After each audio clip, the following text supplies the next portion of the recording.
کہ جب وہ مسجد اور مدرسے سے وابستہ ہوا وہ مسجد اور مدرسے کے خلاف بات برداشت نہیں کرتا تھا، وہ داڑھی اور پگڑی کے خلاف بات برداشت نہیں کرتا تھا، بازار کے اندر بیٹھ کر علماء کی وکالت کیا کرتا تھا، بازار کے اوپر بیٹھ کر مسجد اور مدرسے کے متعلق تعریفی کلمات کہا کرتا تھا۔ اس کی یہ دینی غیرت اللہ نے قبول کی، مسجد کی شہادت اس کو نصیب فرمائی۔ تو اس وجہ سے اگر مدارس کو زیادہ تعاون نہیں دے سکتے، ان کو دعائیں تو دے سکتے ہیں، قرآن کی حفاظت، اور وہ بھی معصوم بچوں سے جن کی زبان اپنے ابا کا صحیح نام نہیں ادا کر سکتی، اپنی اماں کا صحیح نام نہیں ادا کر سکتی، وہ اپنا تعارف نہیں جانتا، باپ کا تعارف نہیں جانتا، اس کے ذریعے اللہ تبارک و تعالی قرآن کی حفاظت فرما رہے ہیں۔ چند دن پہلے ایک بچے سے میں نے کہا کہ کون سا سپارہ ہے؟ وہ کہنے لگا کہ تیسرا سپارہ پڑھ رہا ہوں۔ میں نے کہا کس کا بیٹا ہے؟ کہنے لگا ابے کا بیٹا ہوں، ابے کا بیٹا ہوں۔ جس کو اپنے ابے کا نام نہیں آتا، اس کے سینے کے اندر اللہ نے 3 پارے قرآن کے محفوظ کر دیے۔ اللہ تبارک و تعالی نے قرآن کو اتارا، اور اس کے قرآن کو اللہ اپنے لشکریوں کے ذریعے محفوظ فرما رہے ہیں۔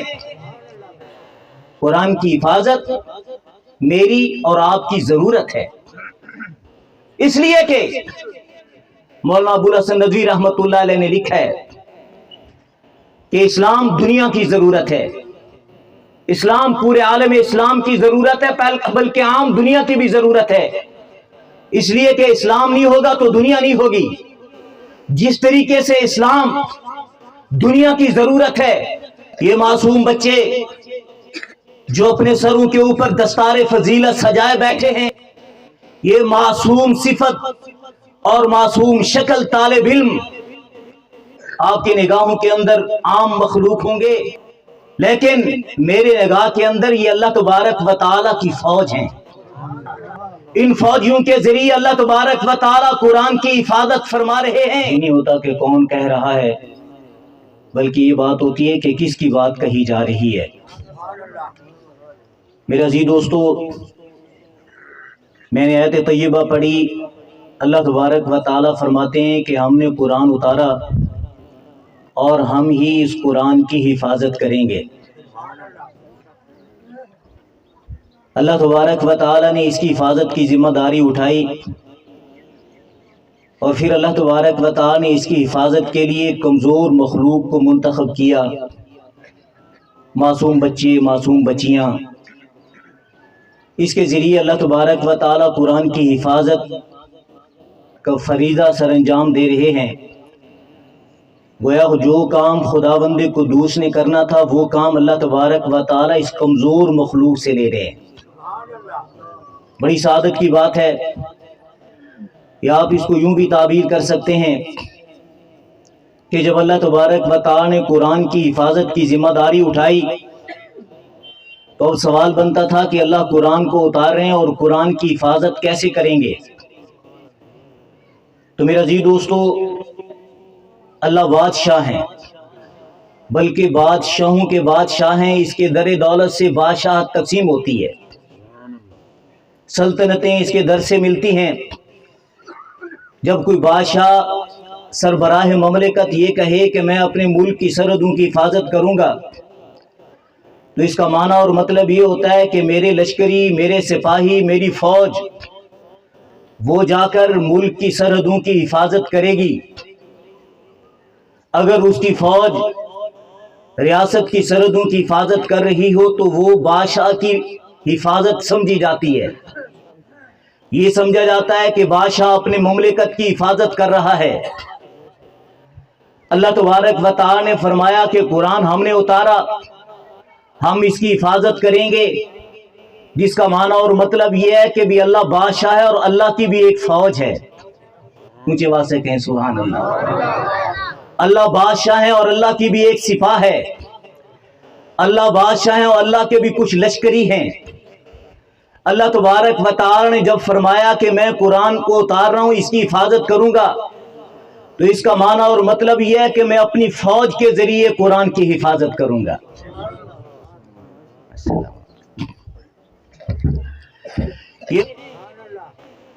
کیونکہ اللہ نے فرمایا ہم نے اتارا، ہم اس کی حفاظت کریں گے۔ میرے پیارے بھائیوں، اللہ بڑی طاقتور ذات مدارس کے ذریعے، یہ مدارس آپ کو جناب حفاظ دے رہے ہیں، قرآن ان کے ذریعے محفوظ ہے، اور قرآن اسلام کی نمائندگی کرنے والی کتاب ہے۔ تو میرے پیارے بھائیوں، اللہ تبارک و تعالی نے قرآن کو اتارا اور قرآن کی حفاظت فرما رہے ہیں، اس لیے کہ قرآن اگر محفوظ نہ رہا تو قیامت آ جائے گی۔ حدیث رسول صلی اللہ علیہ وسلم نے ارشاد فرمایا، آپ صلی اللہ علیہ وسلم نے ارشاد فرمایا کہ لا تقوم الساعہ، اس وقت تک قیامت قائم نہیں ہوگی جب تک زمین میں اللہ اللہ باقی ہے۔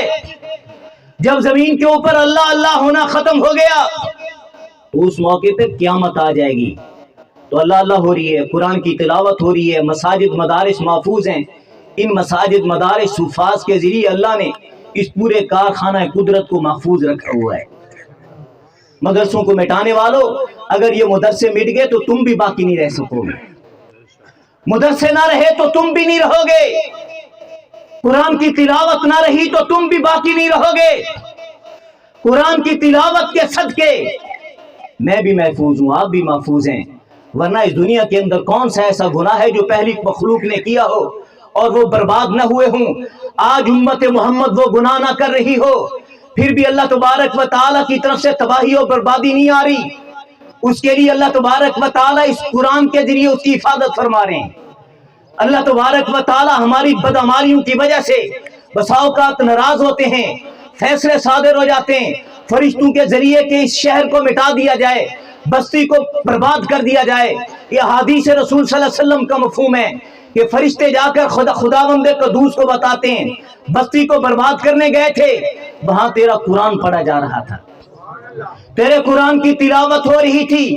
مدرسہ کے معصوم بچے صبح کے وقت تہجد کے وقت اٹھ کر اپنی توتری زبان کے ذریعے قرآن کی تلاوت کر رہے تھے۔ اللہ تبارک و تعالیٰ فرماتے ہیں کہ میرا نام لیا جا رہا ہو اور یہ معصوم توتری زبان والے بچے مجھے رحمان کہہ رہے ہوں، مجھے رحیم کہہ رہے ہوں، میں اللہ تبارک و تعالیٰ اس بستی کو برباد کر دوں، یہ میری رحمت کے خلاف ہے۔ میں نے ان معصوم بچوں کی وجہ سے اپنے فیصلے کو بدل دیا، آئے ہوئے عذاب ان معصوموں کی تلاوت کی وجہ سے ٹل جاتے ہیں۔ قرآن کی حفاظت اللہ فرما رہے ہیں اور قرآن ہماری حفاظت کر رہا ہے، اسلام کی حفاظت اللہ فرما رہے ہیں، اسلام ہماری حفاظت کر رہا ہے۔ اِنَّا نَحْنُ نَزَّلْنَا الذِّكْرَ وَإِنَّا لَهُ لَحَافِظُونَ۔ حضرت شاہ صاحب تشریف لا چکے ہیں، سلمی صاحب چونکہ سٹیج پر تشریف رکھتے ہیں، میں سمجھ گیا ہوں، میں اپنی بات کو مختصر کرتا ہوں۔ آخری بات میں آج سے عرض کروں گا کہ قرآن ایک لازوال دولت ہے میرے بھائیوں، قرآن ایک لازوال دولت ہے۔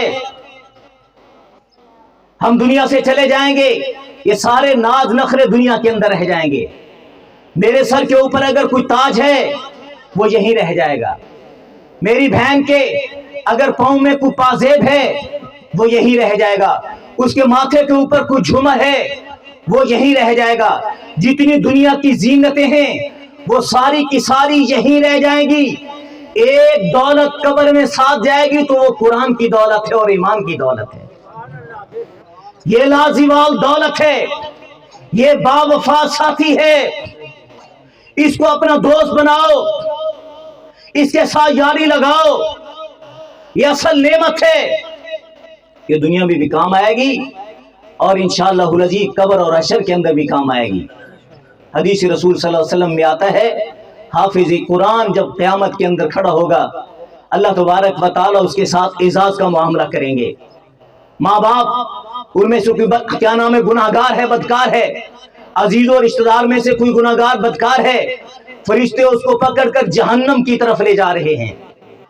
حافظ قرآن آگے آگے آڑا گیا، یا اللہ تبارک و تعالیٰ میں حافظ قرآن، تیرے قرآن کو میں نے سینے کے اندر محفوظ کیا، یہ میرا ابا جہنم میں جا رہا ہے، میں اس کی سفارش کرتا ہوں۔ جہنم میں جانے والے 10 آدمیوں کی سفارش اللہ تبارک و تعالی اس حافظ قرآن کے ذریعے کرائیں گے، یہ جہنم میں جانے والے دوبارہ جنت کے اندر جا رہے ہوں گے۔ آج ہم اپنے بچوں کے مستقبل کے متعلق فکر مند ہیں، ان کے مستقبل کے فکر مند کم، اپنے مستقبل کے زیادہ فکر مند ہوتے ہیں۔